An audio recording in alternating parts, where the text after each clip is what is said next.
Hi YouTube family, कशा आहात? तर खूप दिवसाची माझी इच्छा होती जसं की ट्रायपॉड घ्यायचा होता आणि तो मी भरपूर दुकानांमध्येही शोधला. तुम्ही आधीच्या व्हिडिओमध्ये बघू शकता. पण मला माझ्या मनासारखा ट्रायपॉड नाही भेटला. म्हणून त्याच दिवशी हट्टीने मी ॲमेझॉनवरनं बाय केला आणि 2च दिवसामध्ये माझा ट्रायपॉड आला. आणि मी खूप म्हणजे एक्सायटेड होती की मी कधी ओपन करून बघते ट्रायपॉड. पण आणि फायनली ॲक्च्युली काल रात्रीच करणार होते, पण म्हटलं रात्री नको, सकाळ सकाळ आपण फ्रेश मूडमध्ये दिवाबत्ती वगैरे करतो, त्या दरम्यान करू ओपन. मग तेही आले होते, मीही होती, दोघांनी मिळून आम्ही ओपन केला. आणि हे काय तर मी हसत का होती ते, का तर खोदा पहाडवर निकला चुहा असं होतं. तेवढा मोठा बॉक्स आणि त्याच्यामध्ये छोटं ट्रायपॉड. खूपच असं कॉम्पॅक्ट होतं, तुम्ही कुठंही ठेवू शकता, ॲडजस्टेबल होतं, क्विक स्वतः कॅरी पण करू शकता. बॅगही होती त्याच्यासोबत, ते मला खूप आवडलं की त्याच्यासंग बॅग होती. असं आपण कुठंही म्हणजे ठेवू शकत नाही, व्यवस्थित कॅरी करू शकतो तुम्ही कुठंही. म्हणजे लाँग रूटला गेले, कुठं टूरला गेले, फिरायला गेले, तुम्हाला तिथे व्हिडिओ कॅप्चर करायचे असेल तरी तुम्ही हे इझिली कॅरी करू शकता. एकदम हलकं होतं, बिलकुल वजन नव्हतं आणि कलर कॉम्बिनेशनही खूप सुंदर होता, मला खूप आवडला.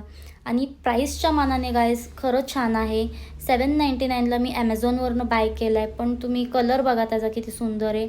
आणि ठीक आहे ना, 799मध्ये अजून काय भेटणार आहे. मी दुकानात गेलेली तर तो 1500 1600 अशी प्राईस सांगत होता. तरीसुद्धा त्याची क्वालिटी मला एवढी काय खास वाटली नव्हती. सिंगल एकदम स्टँड होतं आणि जरासा धक्का लागला तरी ते पडणार अशी भीती होती. आणि ह्याचं पण तसंच होतं, एवढा वजन नव्हता, एकदम हलका होता कॅरी करायला. हलका का होता की तुम्ही कुठंही लाँग रूटला गेलं तर तुम्ही इझिली त्याला घेऊ शकता, कॅरी करू शकता. आणि जो आधीचा ट्रायपॉड मी बघितलेला तो ओन्ली सिंगल होता, तोही छान होता. पण मला हा त्याच्या कंपॅरिझनमध्ये हा जास्त छान वाटला.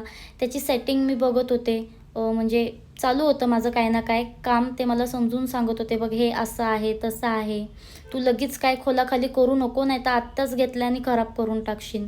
पण तरी पण माझं मन काय राहत नव्हतं, मी नाही म्हणत होती, नाही असं करून असं करा. ते मला ओरडत होते. मी म्हटलं ठीक आहे. त्यांचा तेवढ्यात फोन आला, ते बोलत होते आणि ते तिकडे जाताच काहीतरी माझ्या हातातनं पडलं. मी म्हटलं बरोबर बोलतायत ते. आपण जास्त जर एखाद्या नवीन वस्तूला चापसत बसलो तर ऑब्व्हियसली तिला पण वाईट वाटणारच ना. पण मी बघत होती, थोडीशी सेटिंग शिकायला वेळच लागेल. सेटिंग काय लगेच शिकून होणार नाही, कारण नवीन नवीन आणि मी कधीच ट्रायपॉड यूज केलेला नाही आहे गाईज. मी नेहमी डब्यांवर किंवा खिडकीमध्ये ॲडजस्ट करून ठेवायची, मोबाईल कुठे पण ॲडजस्ट करून ठेवायची आणि तो पडायचा. मेन म्हणजे तो सारखं पडायचं आणि मला इतकं वाईट वाटायचं ना, कारण मोबाईल आत्ता एकच वर्ष नाहीच झाले, नोव्हेंबरमध्ये वर्ष होईल. त्यांचा बर्थडे होता आणि त्यांनी मला गिफ्ट दिलेला आयफोन. त्याच्यामुळे मला ती रिस्क घ्यायची नव्हती, म्हणून मी त्याच दिवशी लगेच रात्री ट्रायपॉड ॲमेझॉनवरनं ऑनलाईन मागवला. आणि हा माझा सगळ्यात जुना मोबाईल आहे. तो सुद्धा अजून चालू आहे गाईज. म्हणजे माझ्याकडे एवढ्या जुन्या वस्तू आहेत ना, मी खूप खूप सांभाळून ठेवते. तर त्याच्यामुळे जेव्हा आपण जुन्या वस्तूंची कदर करतो ना, नवीनही वस्तू आपल्याकडे येतात. आता इथे त्यांच्याकडनं पडणार होता ॲक्च्युली ट्रायपॉड, पण त्यांनी सांभाळला, हसत होते, नाही पडला नाही पडला, नको ओरडू. आणि मग आता इथं बंद कसं करायचं, मग थोडं थोडं ते पण शिकत होतो. मला काय जमलं नाही म्हणून ते बघत होते. आणि त्यांच्यासोबत मी पण उलाढाल करतच होती. ते मला ओरडत होते, थांब जरा थांब, किती घाई करते तू.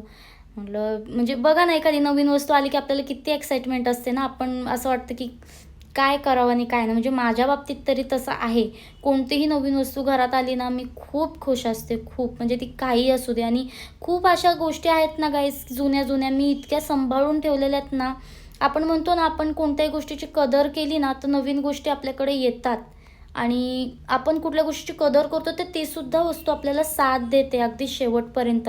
म्हणून हा 799चा होता, पण मी बाय केला का, असू दे, खूप जास्त महागही नाही आणि खूप जास्त स्वस्तही नाही. आपल्या हातात असतं त्याला टिकवणं. मी त्यांना म्हटलं तुमच्या हाताने पूजा करा, कारण काहीही घरात घेतलं तर त्यांना मी पूजा करायला सांगते. तुम्हाला माझा व्हिडिओ आवडला का नक्की कमेंटमध्ये सांगा. Thanks for watching. Subscribe my channel. Bye bye.